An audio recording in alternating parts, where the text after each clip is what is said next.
Not bad? Not bad? Not too bad. Welcome back, man. I haven't worked with you in a minute. Hey, what are you going to do? We got a busy morning here. Blind. Welcome to Get Up, presented by Oral-B IO Electric Toothbrush. Greenie is missing all the fun. I am Peter Schrager, here with the great Bart Scott, Bill Fortenbaugh, great Dan Graziano, my man Harry Douglas. We begin with Thursday night in Foxborough. Jets and Patriots. Let's get to the highlights. There's Braves, there's Drake May, they're right. 7-0 Jets upset special, here we go. Until Travion Henderson started what would be a career night. Takes the pitch, and it looks like... You had to buy a ticket for that ride? Come on, son. They stopped him at the 5 here, Bart. It's disrespectful. Would have helped if, like, Quinnen Williams was right there. Explosive play. Smile, Bart. Let's stay with that same drive here. First and goal. He needs him to be. He always seems to be there. Great play by Drake May. Patriots moving. Diggs would have 9 catches, 105 yards, very quietly having a resurgent season in New England. Here we go. May looking. Who's he looking for? Travion Henderson, the rookie, again. 6-yard score. Patriots go up 21-7. MVP level of open in the position. It's on the board, but that would be it. Fourth quarter, we got the score there in the bottom left. You know how it ends, but let's show you how we got there here because. That snap. Game was still in the balance. That's all I can leave on. Okay. That might be the last we mention of the Jets tonight because it's all Patriots right now. Travion Henderson has been on fire. He's got 5 touchdowns over the last 2 weeks, and last night he became just the 3rd rookie in franchise history to record 3 touchdowns in a game, joining Sony Michel in 2018 and Rob Gronkowski, who was honored last night in 2010. Welcome to Get Up. Here we are. Travion Henderson's performance makes it really a headline night, but Drake May is the story this morning. I go to Dan Graziano. There's been all this crowning of Drake May going into the game.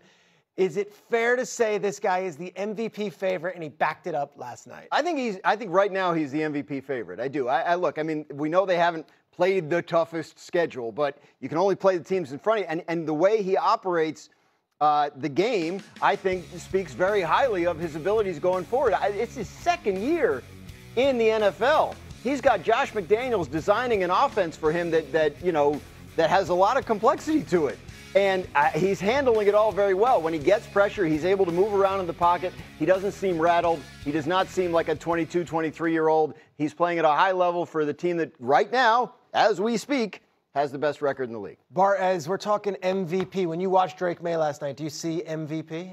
No, I saw a quarterback that has a good coordinator that has designed good plays for him, but I also see a team that have, beat, players or teams with a combined record of 37 and 66. Yeah. Let's keep it in perspective. Now, I did see a very good player, but I wouldn't be surprised, I wouldn't be shocked if they win the division and have to host Kansas City, Baltimore, or Buffalo and get sent home. This is a well-coached team that's playing about as high as they could, and they have a quarterback that's not losing the game. He's able to make plays down the field, 66% in throws over 20 yards or better. That's great because that allows you to get explosives, so that means they can score. I think Stephon Diggs has become the route runner that they need, being able to move the chains and things like that to be that outlet for them. But MVP, I think that's disrespectful to Daniel Jones, Sam Darnold, and Matthew Stafford. No, Daniel Jones. I said it out loud. It's not disrespectful. When you look at Drake May and what he's been able to do so far this season, he's top 5 in pass yards, completion percentage, QBR, and quarterback rating. He's played a Louisville type of schedule. What are you talking about? Where'd you go to school, Bart? I went to 13th grade. I didn't go to college. My point exactly. But my point is Drake May being the orchestrator for everything. It would not be able to go if you do not have a quarterback. How many times do we talk about these organizations trying to find a franchise guy? In New England, they have their guy. Being accurate in doing so, knowing where to go on 3rd down, thinking just like your offensive coordinator. You can have 2 conversations at once. He can be a franchise guy. He can be a fantastic quarterback, but the MVP is reserved for one guy and one guy only. You made a point earlier when you were talking about how well coached they are. That's something you have to factor in here.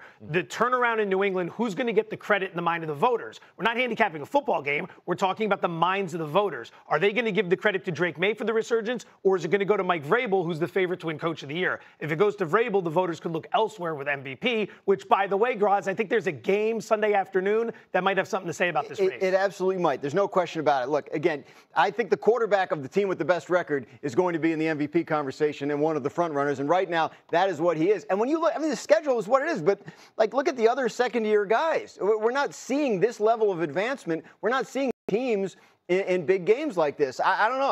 I don't know why it has to be downgraded just because of the schedule. He's doing everything that's being asked of him. He beat Tampa in Tampa, and he beat Buffalo in Buffalo. There's nothing wrong Those with are the only 2 big games he had to play, Bart. Sounds good to me. It's nuanced. Like, without Chris Godwin, with a battered, injured Tampa Bay team, like, come on, let's keep it in perspective, man. MVP is reserved for one of the best. Would you be surprised that he can go in and not lose to one of these quarterbacks at home? Yeah, fair. All right, let's go. go. The MVP voting will be done by then. It's also fair as well. Hello. Friday, fired up, and we've got a stack segment here. Let's start with what has you fired up, and let's go with Harry Donovan. For me, it's Bo Nix. Can you play a complete game? The slow starts in Denver has really hurt this team collectively. I should say this offense collectively as a whole. We seen Bo Nix get booed last week on Thursday Night Football in front of his own crowd. From start to finish, can Bo Nix play a complete game and actually help his team beat the Kansas City Chiefs? All right, Joe. How legit is the Rams defense? Metrically, they're near the top in every single category that matters. But keep in mind, 5 of their 7 wins have come against Tennessee, Jacksonville, the Saints, the Texans, and the Cooper Rush-led Ravens. This is going to be the best offense they've faced all season. Oh, by the way, Mac Jones, a backup quarterback, just hung 26 and 400 total yards on him. If this team's going to win the Super Bowl, this defense needs to show up this weekend. Graz? The return of Jameis Winston. Yes! Start for the Giants. Jackson Dart, unfortunately, not going to be able to play this game. But for Russell Wilson, we've seen turning to Jameis Winston. The range of outcomes is breathtaking with Jameis Winston. He could hang 40 on the Packers. He could throw 4 interceptions. He could do both.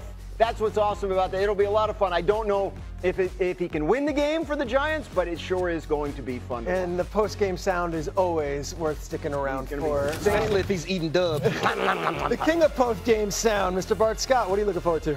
Listen, I want to see if this Eagles defense is too legit to quit like Hammer. You know, you talk about Howie Roseman, what he was able to do. Did he do it again by going out and get Jalen Phillips to kind of complement Nolan Smith, who came back?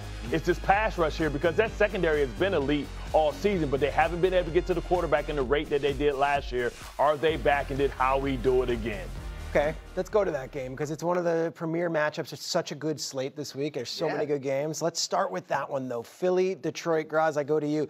Do you expect the Lions offense with Dan Campbell calling the plays to be muzzled by that Philly defense? I think they'll do better than Green Bay did. I think the Lions have more ways to go with their offense right now than the Packers do, and I think it's a tougher test for Philadelphia. If they can keep the pass rush off of Jared Goff at all, I think you saw last week them incorporating Jamison Williams more in the offense. I think they found a way to unlock Jahmyr Gibbs, who was kind of shut down by the Vikings the week before. You know, Dan Campbell has, I think what he's telling his first-year coordinator, John Morton, is, like, we've got some guys. Like, let's make sure we incorporate them into the game plan. Players over plays. I think that is the switch you saw from the Detroit offense last week, and I do think it can continue against the Eagles.